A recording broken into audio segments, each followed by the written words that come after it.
welcome to episode number 60 of the Attractions Group podcast. Alongside Ryan Suhr, I'm merely Don Helbig. Ryan, 60 episodes, now in the books, Mm-hmm. and they said it wouldn't last. Yeah, we always have our haters and our doubters, but here we are, 60 episodes in. Been doing this for over a year now. We have. It's been a lot of fun. We've had some great guests. We've had a lot of good topics. It's always, rewarding, I guess, for me when, I get a message or, whether it's Facebook or X that they'll say they enjoyed, a certain episode or a topic we were talking about, or they will give us suggestions on some other things that they'd like to see. And some of those suggestions, if you've pitched an idea of a guest to be on the show, we're going to certainly work on that. It's just one of those things that you had the announcement season in August. Now we're getting into the Halloween season. So as we get into, the end of October and November, we'll be able to have some of these guests on. But a lot of places you can listen to the Attractions Group podcast, all your favorite podcast apps, the app formerly known as X. You can follow us on X. It's attractions_GRP. Yeah, you're absolutely right. You can follow us on your favorite podcast apps as well as YouTube by searching for the Attractions Group podcast. Also, if you are interested in sponsorship packages, send us a DM on X and we'll discuss that. Cool. So we have both had a very solid couple. We didn't do an episode last week, but it was an excused absence. So we were both traveling and it was theme park stuff. Yeah, it was. Well, Ryan, you made a trip again to Central Florida. You made sure you rubbed it in again that you were going to Central Florida to go to several parks. So where'd you go? What'd you do? I was gone for almost 10 days. I want to start with the beginning because we made a cameo trip, like an improv trip to SeaWorld right when we got off the plane. So I finally got to ride the surf coaster, the B&M surf coaster, which is the next generation stand-up kind of. And it was good. Now, I would say that more so than being excited about the ride, I'm excited about the concept. The ride was certainly more comfortable than any stand-up coaster I've ever ridden in my life. That's without a doubt. So whatever that piston situation thing is that they put on it, that's brilliant. But the thing I liked about it was that when you go through the airtime hills, even if it's just a little bunny hop, it throws you up in the air. And so your feet are off the ground and everything. I just think that in a sitting position, that might even be kind of cool. You might take a coaster that's very tame from the track standpoint and make it very extreme from the sensation standpoint. So I'm excited about that. Didn't spend long in SeaWorld. We did that in Icebreaker and pretty much got out of there because we had a pretty packed day. But our main reason to go was to go to Halloween Horror Nights at Universal Orlando.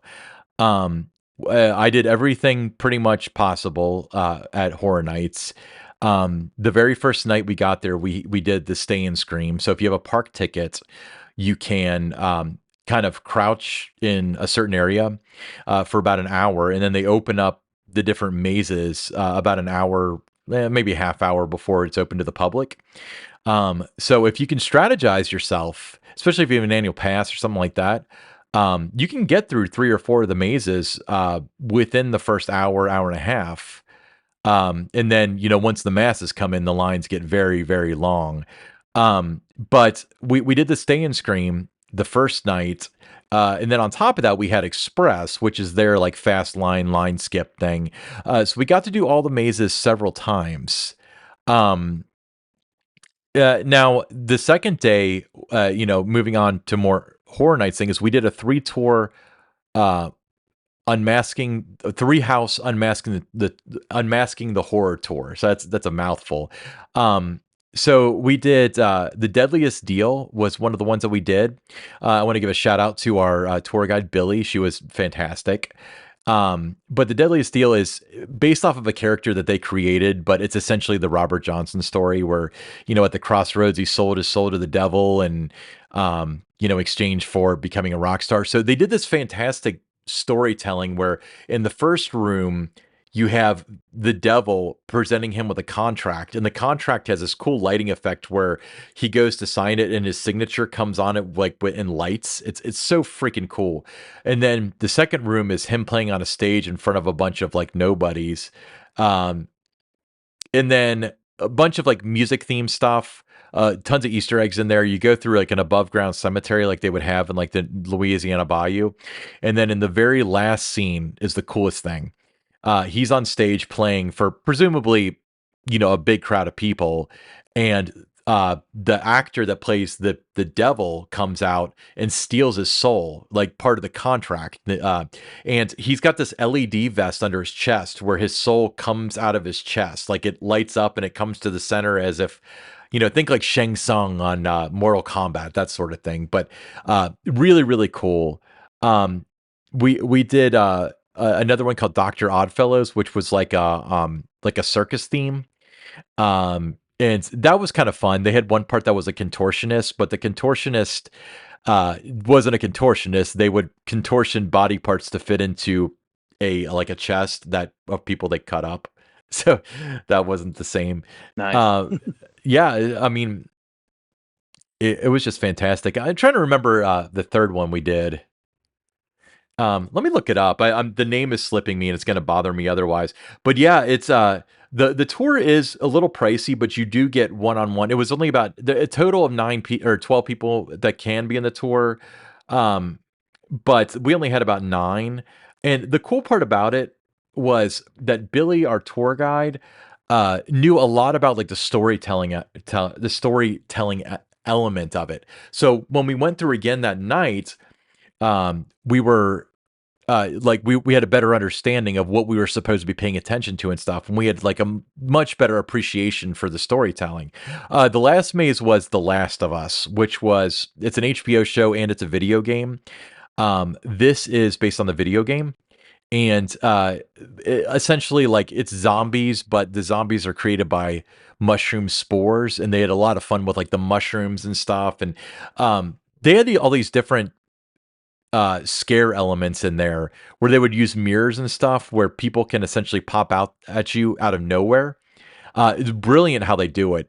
But my favorite part of all of Horror Nights, honestly, is that as opposed to having like, an actor jumping out and say lines and then their voice gets hoarse and whatever, they actually have actor automated scares. I think it's AAS is what they said they were. It's like a guitar pedal, and you hit it and it triggers the lights and the audio. So I've discussed this on the podcast before, but essentially it's, as opposed to being like a boo kind of scare, it's more like you're in the middle of this horror movie kind of scare. Absolutely brilliant.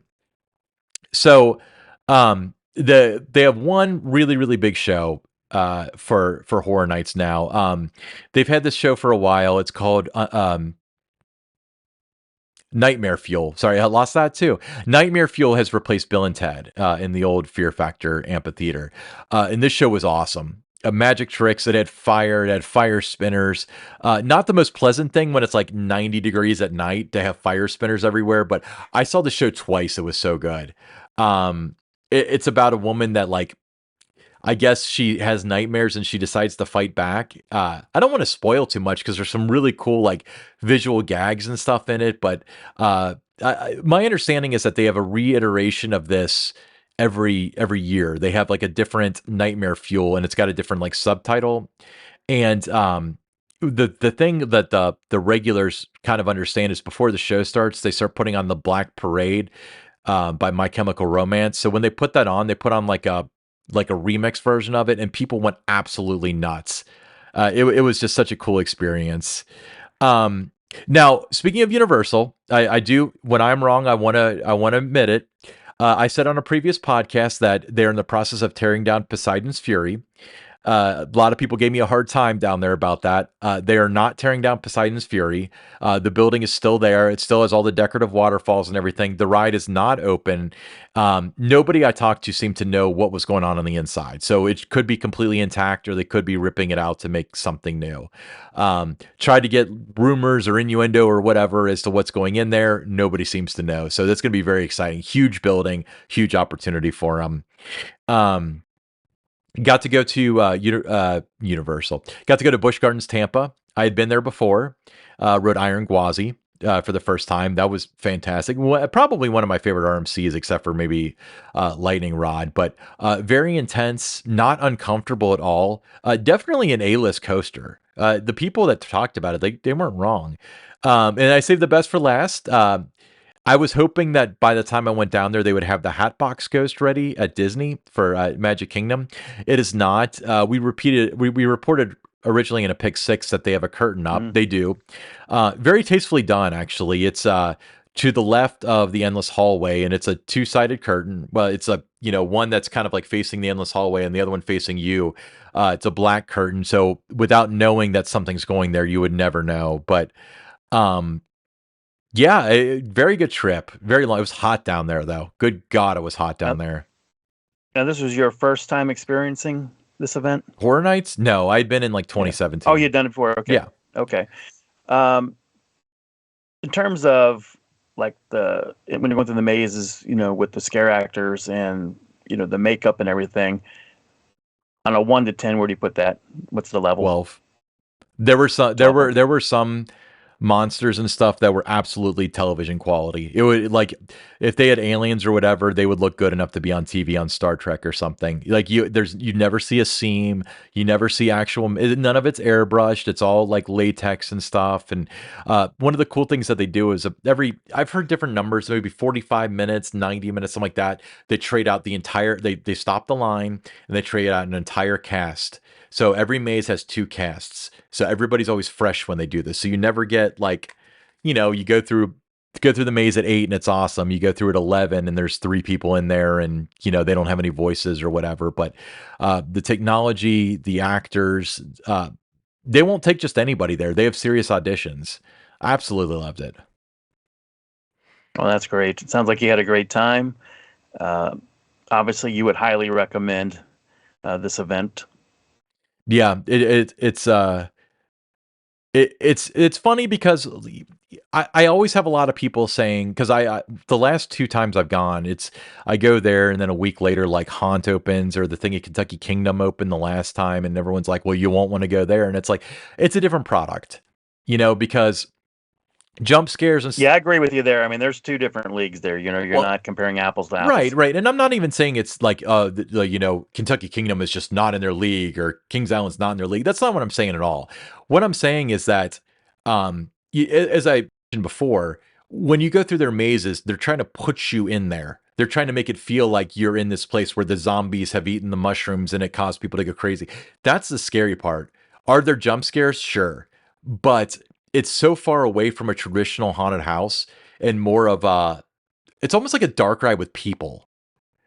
Yeah. So I you kind of get immersed into the story, right? Yeah, the story is incredibly important. But it's not to put down either, because they're I mean, here in Cincinnati we've got Land of Illusion and Dent Schoolhouse and stuff, all award winning, and they're all far more similar to Kings Island than they are Horror Nights. But it's not the same product. But just totally different product. That's what I meant to say was it's just 2 different things. Right. I would say that the best equation is if somebody asks if Twilight Zone, the show The Twilight Zone is scary. Well, no, it's not scary. It would probably be filed under horror, but is it like Friday the 13th? No, it's cerebral, which is a different type of scary, So yeah, that was a heck of a trip. Had a lot of fun. Yeah, got to eat at several places. I ate twice at the ABC commissary at Hollywood Studios. They have really good food, by the way. It's a quick service. You order ahead on the app and you can just go in there. And I had a Mediterranean salad that was really good at one point, and I had maybe like a burger and fries the other time. I can't remember. This is so long ago at this point, but absolutely delicious. Also ate at the Skipper Canteen at near Jungle Cruise. You ever eaten there before? I have not. So it's really, but I've heard good things about it. If you enjoy Jungle Cruise, then you'll love Skipper Canteen, because it's like the same like stupid dad jokes and stuff that the skippers do, except they're your server and they make dumb jokes and they mess with you and stuff. That was a really good time. Also ate at the Japanese restaurant at in Epcot. It was Four Dragons, I think it's called. I have done that one. That one was really good. But yeah, but enough about me. You also travel. You actually, your car ride was longer than my flight. Where'd you go? Yeah, I was going to say, yeah, you took a flight to Central Florida, and I took the long runway to go to Busch Gardens, Williamsburg, for the opening of Howl-O-Scream. Howl-O-Scream. My first time experiencing that event at Busch Gardens, and I was impressed. I thought it was very tastefully done. The decor looked good around the park. They call they don't call them scare zones there. They call them territories. And they have 5 of those, and I like the names of those. The territories that they have. It's Fest Evil. There's Gorgon Gardens, Scary Tail Road, Meat Market, and Ripper Row. I liked Ripper Row. That was a lot of fun. But the characters, the scare actors that they have in these different areas, very much into their character. I thought the makeup and the latex and everything they put on, very high level. So I was impressed with that. The event itself, they've got 4 newly reimagined and 1 new haunted house. And I like what they do there is they might have older existing ones, but they reimagine them and keep them fresh for guests. So I thought that was a nice touch. They have 4 shows throughout the park. You get beyond the haunts. You have your what they call booze bars. There were 6 of those. Then you've got the world-class coasters that are open. You had Dark Coaster, Apollo's Chariot. I absolutely love Apollo's Chariot. It was my first night ride ever on. I'd ridden it a lot during the day, but never at night. Alpengeist. So a lot of your favorite coasters are running, and just like I said, very, very tastefully done. Now, when we're talking about these mazes that they have, the new maze was called Lost Mines: The Descent, and the revamped ones were Deathwater Bayou Full Moon, Nevermore Chapter 3, Witch of the Woods Scorched, and Killarney Diner. Now, Diener. So that was a really good one. My favorite one, I think, just because of the backstory, had to be the Deathwater Bayou. Full Moon is what it was called. So I really liked that one. Very long mazes too. None of them were short. Some of them were long walks to get to them. But very well done. You get there, and there's a lot to see as you're going through, and just one room to the next or one hallway to the next. So I was really impressed with just how immersive they were, how long they were with that. But the Deathwater Bayou Full Moon. I'll give you a little bit of the backstory of this. When it's like a devilish devotees are beckoned deeper into the bayou by an unseen force. The swamp walks the line between our world and the next, with the flame of death looming from above. The Voodoo Queen, she was great, reaches in desperation for her next sinister sacrifice. So it's kind of that. But I really enjoyed it. I thought, again, very tastefully done. If you didn't really want to be a part of that event, you could get around it a little bit and just enjoy the rides that were open at night. Very good food, just a fantastic time. And, I'm looking forward to going back again. Yeah, absolutely. What was the name of your favorite one again? My favorite one was called Deathwater Bayou Full Moon. Deathwater Bayou. And that was the last one I did. So each one I went through, I thought, I like this one better than that one. And this one was the one I didn't have, as high of expectations as some of the other ones. But it was, like I said, very long.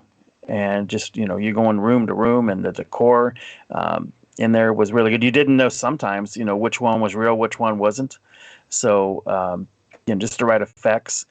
And I thought, the staffing, the organization of getting people in and out of the mazes was very well done.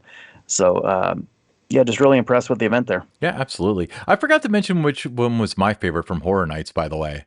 I'd be remiss because. Well, tell me, what was it? Well, this is interesting because we had we talked about, I think, on a Tower Topics, how Phantom Theater was Encore was the first show based on a ride, but they had the first, I believe, haunted house based on a defunct ride. It was Dueling Dragons.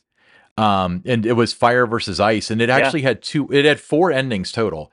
because you'd go through and there was the ice person would freeze everything, the fire person would make everything red, and then you had to choose thy fate, as they call it, and go left for fire, right for ice, or vice versa.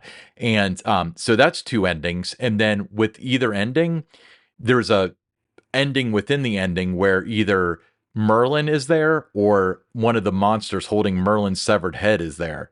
So total of 4 endings. Very, very cool. Sounds really good. Yeah. So yeah, haunt season is definitely kicking into full gear, and we went to some of the best events in the country already. We did. We're only at September 20th as we record right here. But Ryan, moving on. We have been asking for questions from our audience. Yeah. Have them send it to us on X, and we have a pinned post where you can submit those questions. Just reply to the post, and we'll get to all of them eventually. But this one comes from Kyle Kavanaugh, and he said, "What is your most anticipated new or reimagined coaster in 2024?" Ryan, I'll let you go first. Oh, I mean, hands down, Top Thrill 2. I'm super excited about that. I love Top Thrill Dragster. I think this is going to be a awesome new experience, and I'm thrilled about it. I can't wait to ride it. What about you? I'm going to go with Good Gravy. Good Gravy? They had me at Gravy. That sounds about right. Yeah, they had me at Gravy on this one. No, I thought that, just following the teaser campaign with it, I kind of got caught up in that and just kind of followed step by step on their social media channels, visited the park, saw where it was going to go, loved the announcement, that how they did that and introduced it to the world for the first time. It just looks like it's going to be a lot of fun. So in that respect, that's why I'm looking most forward to that. I have an idea, about, Top Thrill 2, what that's going to feel like, what that's going to be like. I think it's going to be fantastic. It's going to be amazing. Mm-hmm. But for me, it's going to be Good Gravy at Holiday World. Yeah, I mean, well, and you mentioned the teaser campaign and stuff. It's kind of cool what a kind of like a psychological experiment that we have going on right now where you got excited about it because of the teaser campaign, and it's not just, oh, it's announced, so it's over. It's carrying on to like, I enjoyed the teaser campaign. I went on this ride with you, but ride at not a pun intended. I meant, on this journey with exactly. you. But now I'm excited for the ride to open. I think that's kind of a cool thing, and it's kind of a testament to the teaser campaigns and how effective they can be. Yeah, and it's going to be, it's going to be in the Thanksgiving section of the park. It's going to be well themed. It's going to be a ride that you can ride over and over again. So I think that's important to me, is the repeatability of it. So I'm just really looking forward to it. Yeah, and you and I will be there to ride it here in about 6 months or so. So that's exciting. That's right. Cool. Well, what's funny is we our main section of the show isn't that long today. It's like about 23 minutes, but it's because there's so much going on in the industry. We had to expand. Well, we had to expand a little segment we like to call the Pick Six.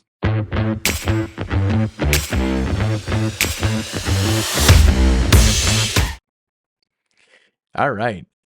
I guess I will take number one.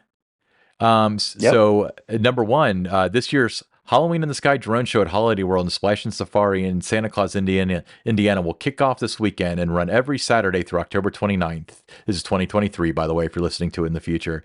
Guests can visit the park for free on the Saturday before the event if they purchase the park's new Pick Your Date tickets online for Sundays. That's pretty cool. This is a drone show, right? Didn't we talk about this?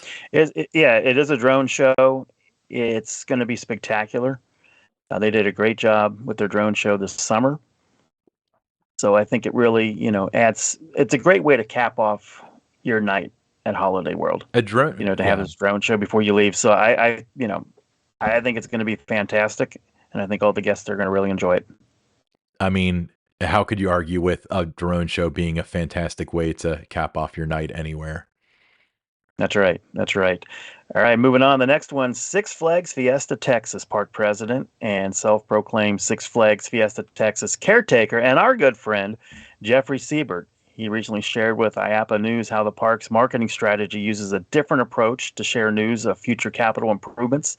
So instead of the traditional press release and just, sending that out and slapping it on social media, what Jeffrey likes to do is he likes to share it with the audience, their biggest fans, and give it to them first, and then it moves on and ends up in the news media and that. But I really like that approach. What are your thoughts, Ryan? I mean, having been on the other side of that spectrum, I mean, I can tell you Diamondback's announcement, Banshee's announcement, Orion's announcement, Mystic Timber's announcement, all of which were some of my fondest memories. And the cool part is like, if you're there for it, if they let the enthusiasts come, you never feel more connected with the park than being part of them sharing. Yeah, and that's what I love doing during my years as the PR person at Kings Island. I wanted to give it to the guests first, and then I knew all of their excitement. They'd be posting it on their social media channels, and then we would still get the news coverage for it. But you're right, the guests feel connected to the park when you let them be a part of this and you give them the information first. I couldn't agree more. I mean, and Jeff Siebert is that's the template to go by in a lot of cases, because and they did it at when Jeffrey was at Kings Island. There were things that I remember, like the what's now Backlot Stunt Coaster when that was announced, and the return of Winterfest in 2005. He invited the guests in to see what they were doing, and I thought that was great then, and obviously I did it in my career. And it's great to see, that approach at Six Flags Fiesta, Texas. Yeah, I actually, I do remember I was there for the Italian Job announcement. Italian Job, right? I was there for the Winterfest announcement. I was there for Boomerang Bay. Well, wait, was Boomerang Bay a public thing? I remember he did a tour where I think he dropped a presser saying that they were going to do Boomerang Bay, but we didn't know much about it. And then on the last day of the season, and I guess it would have been 2003, they showed a video in the Fest House, and they took anybody who wanted to back to do a construction tour. But that was great. I mean, that was some of my first exposure to the industry was Jeff. And I mean, you talk about a great guy like Jeff. Jeff still remembers me. I used to see him about once or twice a year when he would be up here in town. But I was just some 20-year-old dude when he worked here, and he's that kind of guy. So good guy to have around. Really, really nice guy. Yeah. And there's some other parks that, they have their announcements, in park, and they do invite the guest in. So it's not, just isolated to Six Flags Fiesta Texas. There are some others that do it, but just, really hearing him talk about it and why they do it, it's very engaging. And, as you said before, the key word, you felt connected when you saw those at Kings Island, the Six Flags Fiesta, Texas, their biggest fans feel connected. I just think it's a great way to go, especially in the world that we live in today, with social media, everyone, is going to be, posting about the announcement, and they're going to be your biggest salespeople. Yeah, I agree. All right, moving right along. Disneyland has closed Space Mountain just as the busy Halloween season gets underway, but not to install the Ghost Galaxy overlay that adds a spooky holiday theme to the popular Tomorrowland indoor roller coaster. Space Mountain will be closed through October 25th for refurbishment at the Anaheim theme park, according to Disneyland's website. That's a shame. Space Mountain, that's institutional. That's a shame.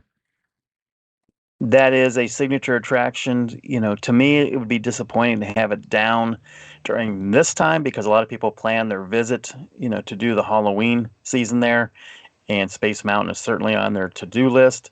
But I understand it. When you're open year-round every day, you have to do these things where you have to shut the, certain rides down while the park's open and do your refurbishments. It's just unfortunate it comes at this time of the year. Yeah, clearly they found something that needed to be done now, because they wouldn't do it at this time intentionally, I imagine. I mean, I have no idea. But yeah, they do a pretty good job, and they're pretty good at communicating that out. The Disney Corporation is, where if a ride needs to go under rehab during, this slow season or whatever, which is when it typically happens after the first of the year, that they let us know. All right, now bear with us on this one. Oh, God. A real black bear entered Walt Disney World on Monday, which prompted the park to temporarily close a good portion of Magic Kingdom, including Frontierland, Liberty Square, and Adventureland as law enforcement, the local law enforcement there, and biologists from the Florida Fish and Wildlife Conservation Commission came in, got the bear, and relocated it. Oh, good. Part of Country Bear Jamboree. Everybody made that joke, including you. I did. I did make that joke. But, I mean, you don't think when you're in Central Florida and you're at Walt Disney World that you're going to run into a bear. But there it was. Yeah, that's true. It's funny because I'm a member of a couple of like annual pass groups and stuff.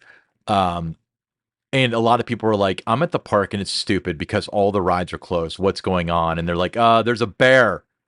So, I mean, how can you be mad about that? But If they said like an alligator was roaming the park or something, you understand that because of where they are, and there's water all over the place. So you would expect that, but a bear, that was a little bit surprising news. But you're right. I mean, a lot of amusing things that were out there said about it, and um, just one of those different kind of stories that we thought we'd slip in here on the Pick Six. yeah. All right. Next up. So one of the finest fall events in the industry, Dollywood's Harvest Festival, is now open, running daily except Tuesdays when the park is closed. Except Tuesdays when the park is closed through October 30th. The event, according to Theme Parks by Dawn, hey, I know that guy, is a vibrant celebration and that showcases the rich history of the region and the spirit of the fall season with an amazing autumn atmosphere, stunning park decor, and the beauty of natural setting in the kaleidoscope of warm hue. Did you write that? That's beautiful. I did. That's awesome. So shout out to Theme Parks by Dawn, who wrote this article. But yeah, very cool. Have you been to? Yeah, I was going to go to their media event for it, but having an eye appointment that I couldn't reschedule, so I wasn't able to attend, but was able to get enough information, about it to write this story. I had experienced the event before, so I knew, what the guests can expect and everything. But it's really, really well done. Like I said, it's one of the finest events that you're going to find in the fall season in the amusement theme park industry. Highly recommend it. Yeah, absolutely. So Don, why don't you take the next one? And what we're going to do with this is big. We'll read it off and then we'll comment on what we want to comment on after it's done. Lightning Rod. Oh yeah. I'm sorry. I'm out of list. Yeah, Lightning Rod. So this is Lightning Rod. Speaking of Talk about that. Yeah. So they're replacing the launch with a high-speed chain lift. How about that? I think I really like what the park did coming out, sharing, with their fans what they were doing, why they were doing it, just very transparent. And hopefully this is the solve that they've been looking for since the ride debuted, and it can operate consistently. It's got to be. My understanding is the problem. I mean, they did the structural work and stuff a couple years ago, but the problem, according to the park itself, has always been the launch. So getting rid of the launch, that's going to be good. They say that the ride experience will not be different with the exception of the actual launch sequence, replaced by a high-speed chain. And the number I've heard on the internet is that it'll put you over the top at about 15 miles an hour, which is the same as like Millennium Force. So if you want an idea of the speed, yeah. Yeah, I mean, you're still going to get thrown over the top at a pretty good rate there. And then, the ride experience from that point on is going to be, shouldn't be any different. So I think it's, it's exciting to know once this is done that when you go to Dollywood, you're, looking forward to riding the ride. You're not going to see the ride temporarily down sign in front. That it should be open. Yeah, I feel like it had downtime every time I went, so I'm glad about that. I was disappointed about the whole launch thing, but the more I thought about it, the ride isn't great because of the launch. The ride is great because of the quad down at the end. So yeah. Everything that happens after the launch is what I love about that ride. So none of that's going to change. So looking forward to riding it again next year. Yeah, new trains, by the way. I should mention that it's going to get new trains that accommodate the lift hill. I don't know if you'll notice anything different from a guest standpoint, but there will be new trains. All right. All right. Well, the last one here, and this is going to be a little bit of a long one, folks. So bear with Yeah. us. Last weekend, Disney hosted Destination D23. Now, Destination D23 is the event where Disney announced the changes coming to the park, its future plans and projects. And, here's a list of the main changes. Now, this isn't everything, but this is just the main changes and novelties that were announced during the event. Ryan, go first. All right. So the first one, they announced that, I mean, as of this recording, it's currently happening, but the next day after the event, they were going to have the meet and greet with Figment in Epcot. So that was the first one. The next one is the Academy Award winning movie Encanto is being considered along with Indiana Jones for a new reimagined land at Animal Kingdom. Yeah. And then the next one is they're making considerations for what to do about Dinoland USA. And one of the considerations is they're going to retheme it to biodiverse areas such as South America and Central America. The Tree of Life in Animal Kingdom has been traditionally known as the home of the attraction Tough to Be a Bug. I imagine it would be. But Disney is creating a new show based on the movie Zootopia to replace the current attraction. Yay. All right. More magic coming to the Magic Kingdom. Bruce Vaughn, Imagineering Chief Creative Officer, has announced that future expansion plans for Magic Kingdom. Imagineers are trying to tell stories beyond Big Thunder Mountain. The expansion plans include new attractions, restaurants, and more, inspired by the scale of Star Wars Galaxy Edge and Pandora, the world of Avatar. Journey of the Water, a walkthrough experience inspired by the movie Mona and located within World of Nature in Epcot. It'll open October 16th. The area is focused on helping guests understand and preserve nature.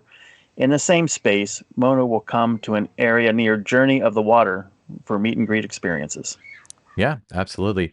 It's a world celebration this December.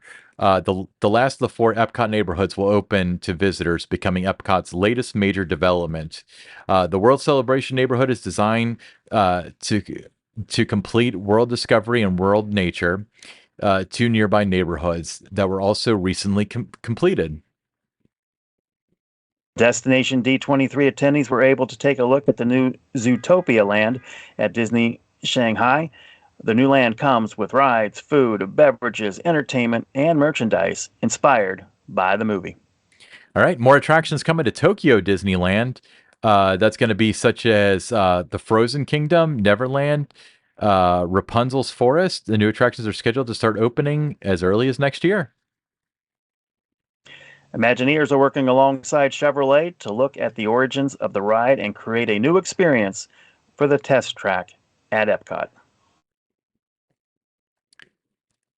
Epcot, speaking of Epcot, is going to get a new nightly show. If you're a fan of the Disney evening spectacles, let's use that word instead because I can't read tonight. You may be thrilled to know that Disney is bringing a new nightly show to Epcot called Luminous, The Symphony of Us. The show is set to debut on December 5th. That's probably one of the closest ones coming, and will include lasers, light effects, music, and more. A new Pirates of the Caribbean themed lounge in Adventureland, part of Magic Kingdom, was announced. It promises to be the first experience of its kind, and to add the Pirates of the Caribbean story, it'll add to that. The attraction still is in the design phase. Changes coming to Grizzly Hall. Country Bear Jamboree is being reinvented. Starting next year, the attraction is getting new songs and the Bears will perform new acts. Disney Imagineer Chris Beatty indicated that Disney is working with Nashville musicians to create country-style interpretations of classic Disney songs. No word on the bear in Magic Kingdom getting an audition or not, by the way. The Avengers campus at Disney's California Adventure Park is getting a new attraction. It will be a vehicle that will help prospective superheroes to travel through the multiverse. According to Brent Strong, he's the executive creative director at Imagineering, the ride will feature a design that combines elements of Tony Stark's time suits with, I'm going to use the word, was it Xandrian jump points? Xandrian, sure. All right. Haunted Mansion's getting a new resident. We've talked about this before. The Hatbox Oh yeah. Ghosts are currently preparing, and it will be in the Walt Disney World Haunted Mansion by the end of November. Disneyland Hong Kong is the host of World of Frozen, a new land in the park themed after the movie Frozen. The land promises to mix the world of was it Arendelle. Arendelle with the natural surroundings of the park. Destination D23 attendees got a first look at the new land. Now, I do want to explain, I had eye procedure today and stuff, so it's a little blurred at what I'm trying to read here. But go ahead, Ryan. I mean, I don't expect you to know the name of every Disney kingdom. That's the one I do know, besides Magic Kingdom. We're getting some new Disney friends. Epcot and Disneyland Paris will be the home of a new meet and greet experience. Asha from Disney's new movie Wish will soon be coming to those parks. And then, why don't you take the last one, Don? I think just moved on me here. That's okay. Go ahead, Ryan. Go ahead. Okay, Ashoka. I'm guessing that's how it's pronounced. I'm not the biggest Star Wars fan. Yes. Ashoka will join will go Star with that, Tours, yes. so they're gonna Ashoka from the Disney Plus series. I'm guessing it's the Mandalorian. Will be integrated into the show or into the ride. Fans will be able to tour the new special guest. Fans will be able to tour the new special guest at Hollywood Studios, Disneyland California, and Disneyland Paris starting next spring. For now, fans can see Ashoka at Star Wars Galaxy Edge in Disneyland. It looks like it's Disneyland alone. So, which one of these do you think is what are you most excited about of all these? I think more pirates coming to the Magic Kingdom. Big fan of the franchise there, Pirates of the Caribbean. So for me, that one. Yeah, that's going to be a good one. And the cool part is a lot of this stuff is clearly blue sky stuff. Like, because they didn't used to do this. It used to be, this is what we're doing. You know, see you in 3 years. But now it's a lot of, we're thinking about this. And that's fine. But the restaurants and stuff like that and meet and greets usually do happen. So you can get excited about that because that's likely going to happen. I'm kind of excited about the new Epcot show because they've had a lot of trouble getting a show that really like sets with people since Illuminations closed several years ago. So they've been through a couple now, but hopefully they've learned their lesson. I actually have never seen Epcot Forever. As much as I've been down there in the last 2 months or so, I've never seen it. Have you? I have seen it. Fantastic.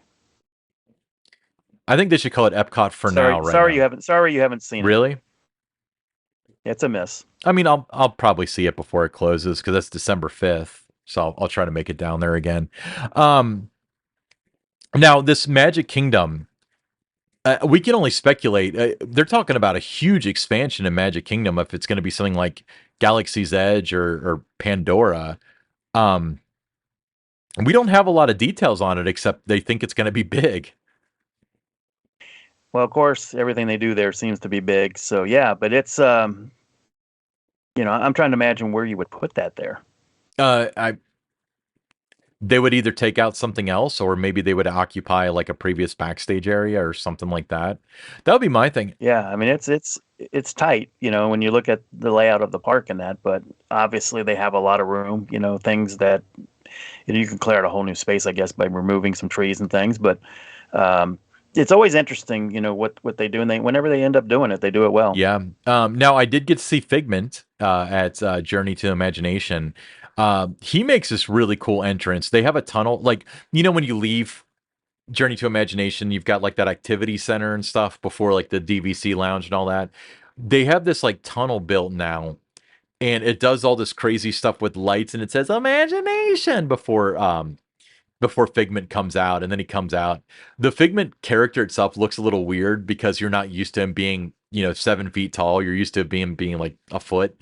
But it's really cool. And I put that up on our YouTube shorts, and it did really well. So it's definitely something people are interested in. The Bugs Life thing will be interesting because that's probably going to happen since it's just a projection thing. But remember, Bugs Life has a lot of animatronics and stuff too. So it'll be interesting to see how they can make that different enough that it matters, that it's a new attraction people want to see. Um, and then Dino Land USA. The other thing that's not, this isn't in the notes, I don't think, but the actual dinosaurs ride, they're thinking about Indiana Jones, possibly. They have that at Disneyland. That'll be exciting. It will be. It will be. I mean, it's exciting, and we had that rapid fire that we went through, but we felt, in including this as one of the pick sixes, that we kind of had to detail a lot more than just kind of giving you a quick, snapshot about it. So, we appreciate everyone who bared with us on that. Yeah. And we'll see you in a couple years when Encanto is at Animal Kingdom. That's just the first thing I saw when I turned my head. Cool. Don, do you have any final thoughts? Like any Halloween thoughts or D23 thoughts or anything? No, my mind today has been on the confirmation that Kansas City Chiefs tight end Travis Kelce and Taylor Swift, that they're dating. Yeah, I heard about that. Which begs the question, she already in the process of writing a breakup song, because that's going to come. She probably has several in the can and can just Mad Libs it. Just put his name in there and then new verbs and stuff. And then that's exactly. $100 million in her pocket right there. Awesome. Well, make sure that you subscribe to us on all your favorite podcast apps. Search for us on YouTube by searching for the Attractions Group podcast.